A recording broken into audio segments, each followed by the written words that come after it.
इस वक्त जब मैं आपसे बात कर रहा हूं, यह बात तय है कि बंगाल में एक ऐतिहासिक, अप्रत्याशित, अकल्पनीय परिवर्तन होने जा रहा है। बंगाल में भगवा तृणमूल कांग्रेस इस वक्त ये उम्मीद कर रही है। जी हां, इस वक्त जब मैं कार्यक्रम रिकॉर्ड कर रहा हूं तो 11:30 बज रहे हैं। तृणमूल कांग्रेस अब भी उम्मीद कर रही है कि कुछ बदलाव आएगा, इंतजार किया जाएगा। मगर इससे पहले कि हम इस वक्त के घटनाक्रम की चर्चा करें, 27 लाख वोटर्स जो हैं वो सुप्रीम कोर्ट के सामने गए थे, कपिल सिब्बल लेकर गए थे और यह कहा जा रहा था ये वो 27 लाख लोग हैं जो पहले वोट देते आए थे।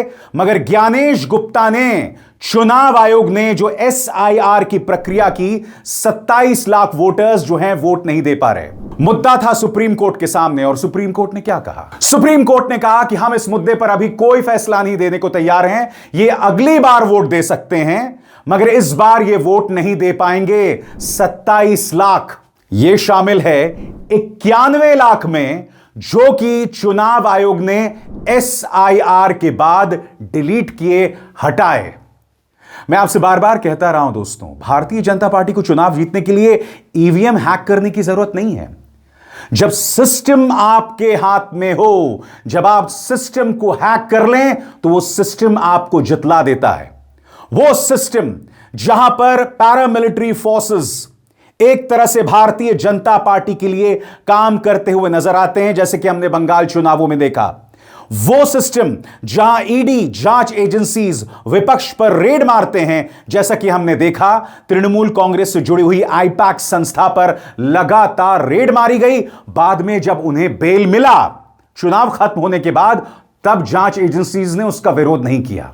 और मैं जानता हूं कि इस वक्त कई लोग कमेंट सेक्शन में आएंगे और कहेंगे कि मैं भारतीय जनता पार्टी की जीत को कम करके आंक रहा हूं, यह एक ऐतिहासिक जीत है। मैंने कहा कि यह एक ऐतिहासिक जीत है और इस जीत के क्या मायने हैं मैं आपको आगे जाके समझाऊंगा, मगर मैं आपको कहीं और लेकर नहीं चलना चाहता हूं। अडानी का न्यूज चैनल NDTV, और वहां पर गलती से पत्रकार इस बात की चर्चा करने लगता है कि 147 सीट्स जहां से 25,000 वोट्स काटे गए, उन 147 सीट्स में भाजपा को 82 सीटें मिल रही हैं। यानी कि SIR के जरिए हर सीट से जो 25,000 वोट काटे गए, उनमें से 147 में से 82 भाजपा को मिल रही हैं।